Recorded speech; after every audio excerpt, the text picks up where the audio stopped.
Igikorwa cyo kwibuka jenoside yakorewe abatutsi mu 1994 cyanabereye Washington DC mu nyubako ikoreramo inteko ishinga amategeko ya Leta Zunze Ubumwe za Amerika. Ni inkuru ya Vitali Karangwa tugezwe na Jean Paul Turatsinze. Iki gikorwa kitabiriwe n'abarenga 200 barimo bahagarara ibihugu bitandukanye, abagize inteko ishinga amategeko ya Amerika, abarimu n'abashakashatsi, itangazamakuru, abanyarwanda ndetse n'inshuti z'u Rwanda ba muri iki gihugu. Umunyamerika wari mu Rwanda ubwo jenoside yakorewe abatutsi yabaga, Karari Wilkins, yatanze ikiganiro agaragaza uburyo u Rwanda rwerekanye imbaraga zo kwiyubaka rubikesha kwimakaza ubumwe kubera ubuyobozi bwiza.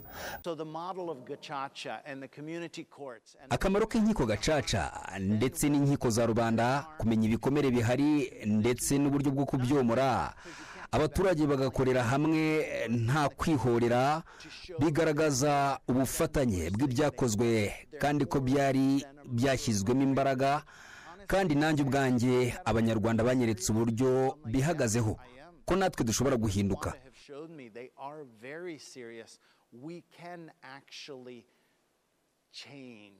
Ambasaderi Troy Filter wari uhagarariye ubuyobozi bwa Leta Zunze Ubumwe za Amerika yavuze ko abantu bagomba kwirinda imvugo z'amacakubiri n'urwango, anagaragaza ko Leta Zunze Ubumwe za Amerika zitazacogora gukorana n'u Rwanda mu kugeza imbere y'ubutabera bakoze jenoside. Turwanya icyo ari cyo cyose cyaganisha kwihakana, cyaba ari gishingiye ku nyungu za politike, gupfobya jenoside yakorewe abatutsi. Muribuka ko hari imvugo zihembera urwango zashoye abaturage mu bikorwa bya jenoside. Turasaba ko abantu bakwitondera amagambo bakoresha, ahubwo bakayakoresha bagamije kubaka amahoro aho kuyakoresha mu bikorwa bigamije urwango.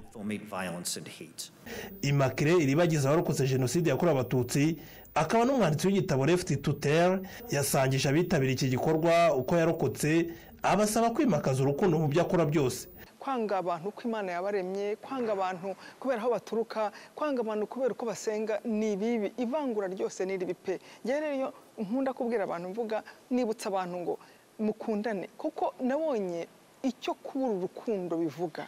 Umunyamuryango wa Ibuka ishami ryo muri Amerika, Bernadette Dennis, yavuze ko urubyiruko rugomba kugira uruhare rukomeye mu guhangana n'abagoreka amateka y'u Rwanda. Twebwe abantu mu kigero cyacu turimo turagenda. Ndasaba abantu batoya ko bagira amatsiko, bakamenya history yabo, bakamenya aho twaturutse naho dushaka kujya, bakaba ari bo bavuga amateka y'u Rwanda, aho kugira ngo amateka y'u Rwanda avugwe n'abandi, bayavuga uko bashaka, bavuga ibyo bashaka kuvuga, ariko ndashaka ko abatoya babimenya, bakajya bavuga ukuri kw'amateka y'u Rwanda. Ambasaderi w'u Rwanda muri Leta Zunze Ubumwe za Amerika, Mathilde Mukantabana, yavuze ko mu gihe isi yibuka ku nshuro ya 31 jenoside yakorewe abatutsi mu mwaka w'1994, abantu bagomba kwigira ku mbaraga barokotse jenoside bakomeje kugaragaza, abantu bakarushaho kunga ubumwe. Yagaragaje ko kwibuka bitagomba guharirwa barokotse jenoside gusa, ko ahubwo ari igikorwa rusange cy'isi yose, ijambo ntibizongere rikaba inshingano ya buri wese. Muri uku kwezi kwa 4 ndetse no kwa 5, imiryango y'abanyarwanda hamwe n'ibigo by'amashuri makuru na za kaminuza bateguye igikorwa cyo kwibuka jenoside yakorewe abatutsi mu Rwanda, byateguwe bikazajya bibera hirya no hino muri Leta Zunze Ubumwe za Amerika.